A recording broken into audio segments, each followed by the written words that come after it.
Hey everybody, it's a cold day today out here in the desert. I am working on the Cummins 12 valve diesel engine. I am doing the killer dowel pin fix repair, tabbing the killer dowel pin. So I just wanted to give an overview of this job. I've already pretty much completed it, but I wanted to share some tips with those of you that would like to do this yourself. It is pretty easy. It's a pretty simple job to do. There are quite a few videos on YouTube demonstrating and showing how to do this, and I have learned. I've watched many of them, picked up a lot of good ideas. I did want to give a shout out to YouTube channel Cutter Up Rob.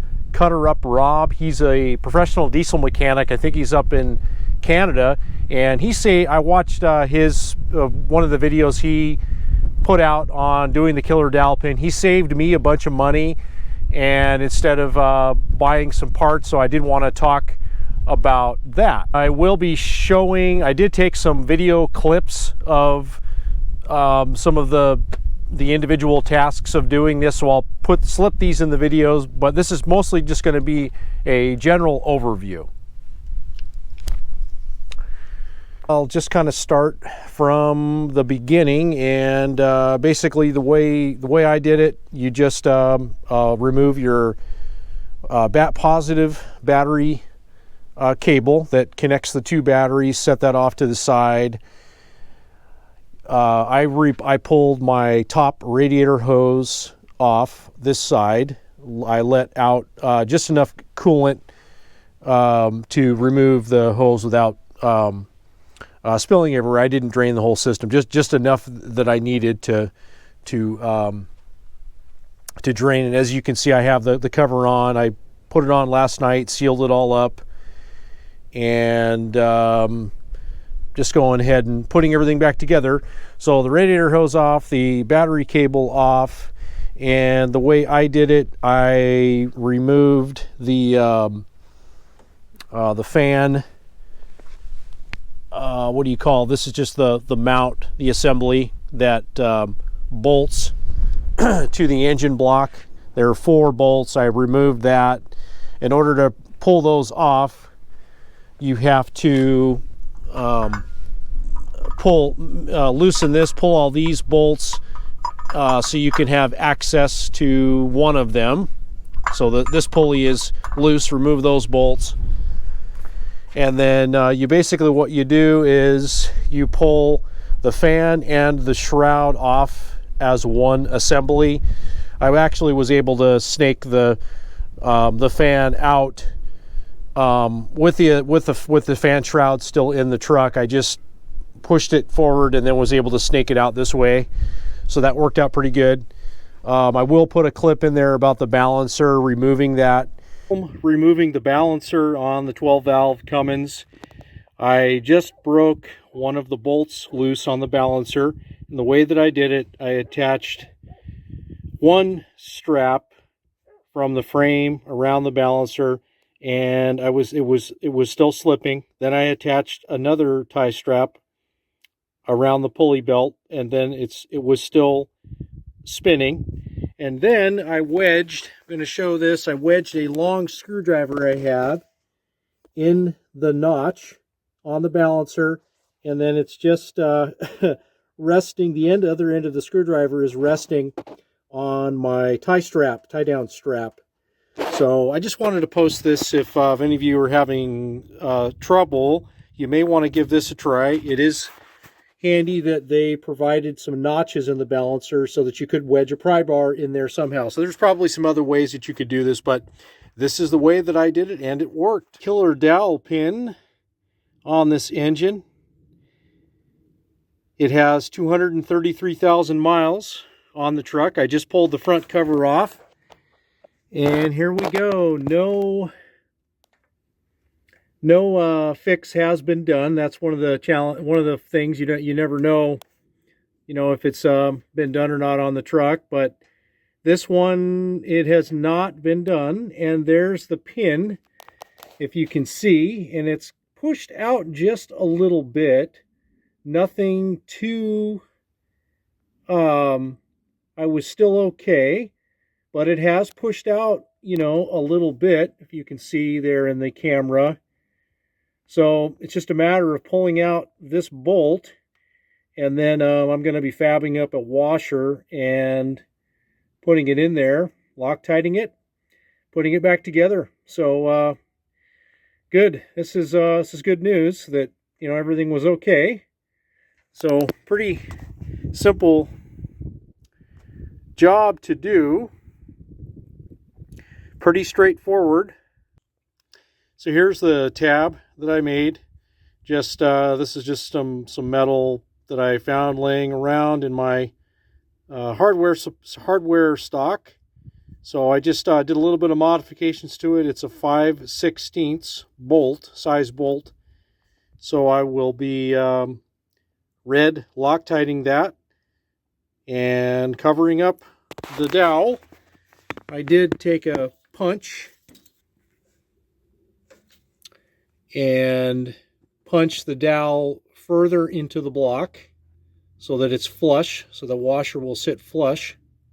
And there it is, all installed. Got the tab in there. So that isn't going anywhere. Put the cover, the timing cover back on. I just used GM case sealant, or you know, it's an AC Delco product. It comes in a small sealant tube, and that worked out really good. I didn't use a gasket, just the RTV sealant, and Cutter Up Rob said that that would be fine. I just hand tightened all of these bolts back on. I think the book says like 18 foot-pounds, but I Loctited all of those with some blue Loctite. I drove a new seal onto the front cover, and I ordered a seal kit from Cummins, and then I also bought this on Amazon. This is a seal driver, and it has the depth gauge in it. I highly recommend getting yourself one of these, because this just makes the job really easy.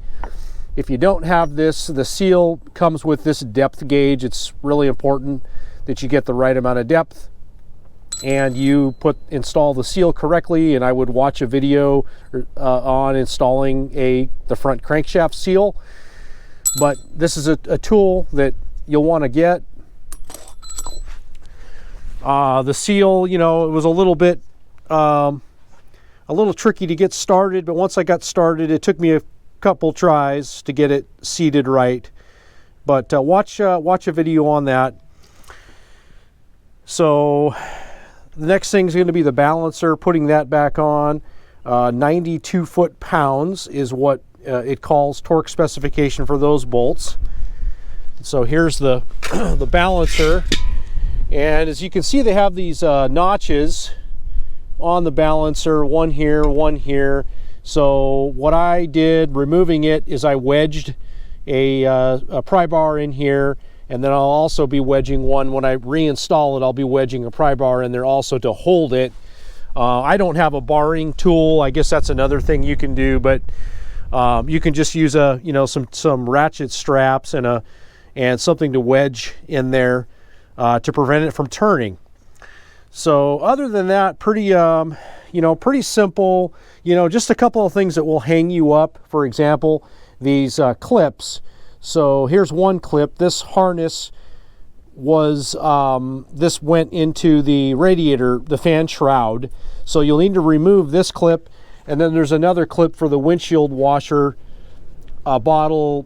The windshield washer bottle also has one of these clips. So you just take a screwdriver and pry both ends out. But I know this kind of hung me up a little bit trying to pull it out, and I'm like, oh, okay, there's a clip there. So two clips. I did remove my windshield washer bottle, but I think you could have left it on the fan shroud. I did leave the the reservoir tank for the coolant. I left that on. As you can see, here's the fan shroud. Like I said, there's a clip. There it is. There's a hole right there for that clip that goes in there. Make sure that you remove that.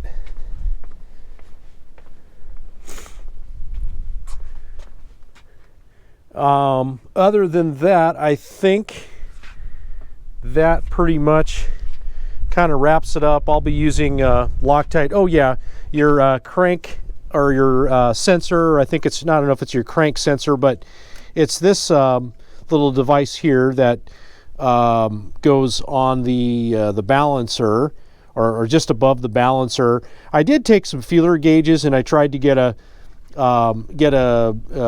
measurement between this pick. Oh, that's what it is. It's a pickup right here and the balancer, but I just kept getting some weird numbers, like 35 thousandths. I think it was like more than that. So what I did, I just took a punch and a hammer, and I just made a little mark, an indentation on that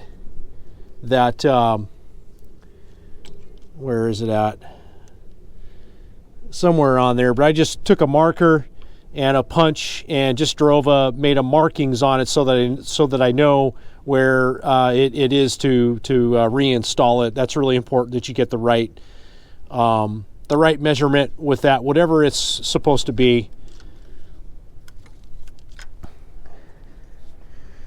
And put the serpentine belt on and put everything back together. So pretty simple.